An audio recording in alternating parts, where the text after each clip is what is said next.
Certains disent que la démocratie n'a pas de prix. C'est très discutable. En 2010, en Côte d'Ivoire, les partenaires internationaux ont versé près de 252 millions d'euros pour les élections, un record en Afrique.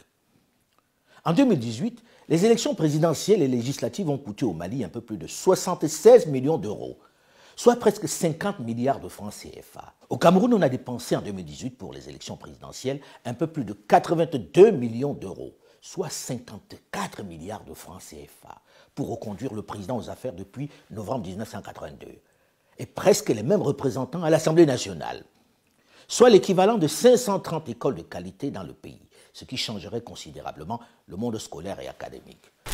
Je ne parle pas du nombre d'hôpitaux qui auraient été construits pour le même prix, des choses concrètes qui auraient changé la vie des populations. En République démocratique du Congo en 2018, on a dépensé 600 millions de dollars pour la présidentielle, les législatives et les provinciales, soit près de 350 milliards de francs CFA. Ceci correspond à 400 km de route dans cet immense territoire totalement enclavé.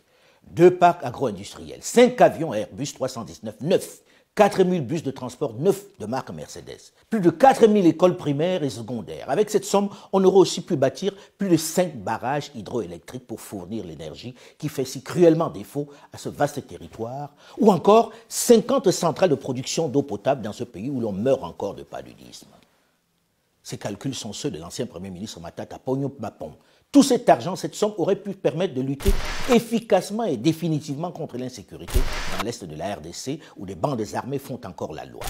J'arrête là cet inventaire pour ne pas vous déprimer avec le gâchis que l'on perd chaque année sans garantie d'alternance et qui très souvent se termine en crise, en contestation, en division du pays, en guerre civile. Devant toutes ces ratés, ces échecs, je m'interroge. Avons-nous, au début de la décennie 90, mené le bon combat? La démocratie devait être le remède magique à tous nos maux. Le président français, François Mitterrand, soucieux de redorer son blason, se saisissait de cette opportunité pour inviter les Africains à adhérer à cette religion.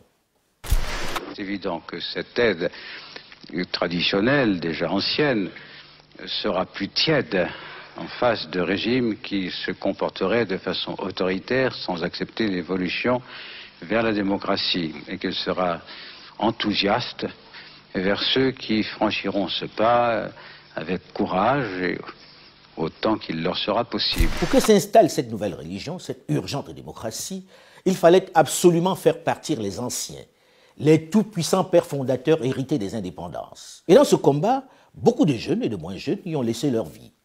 On y a adhéré comme on entre en religion, sans trop chercher à comprendre. Heureux les pauvres en esprit. Toute personne qui s'y opposait ou traînait à se convertir était systématiquement balayée. Comme le général Moussa Traoré du Mali, le général Mathieu Kérékou du Bénin étant tombé quelques mois plus tôt.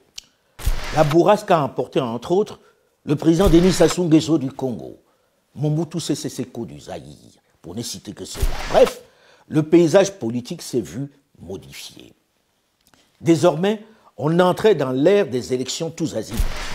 Élections présidentielles tous les 5 ans, élections législatives au même rythme, élections municipales à la même cadence, pour ne citer que ces rendez-vous. Quelques 30 ans plus tard, après des dizaines d'élections démocratiques et quelques dizaines de dirigeants neufs, quel bilan?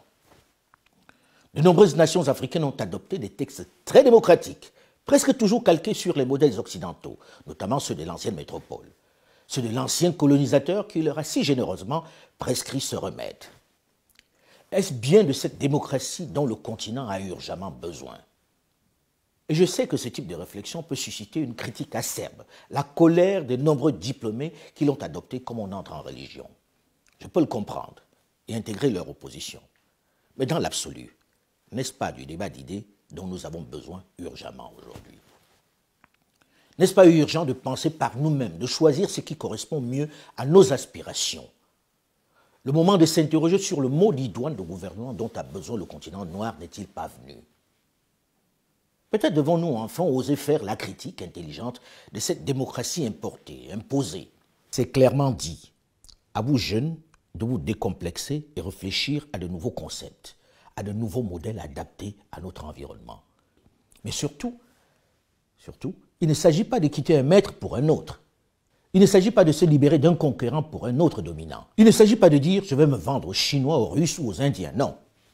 Il s'agit de tracer sa propre voie, sans complexe. Le monde vous appartient et le ciel seul est la limite. Faites de ce siècle celui du réveil de l'Afrique, afin que dans les prochains, on puisse parler de l'ère africain. Vous en êtes capable.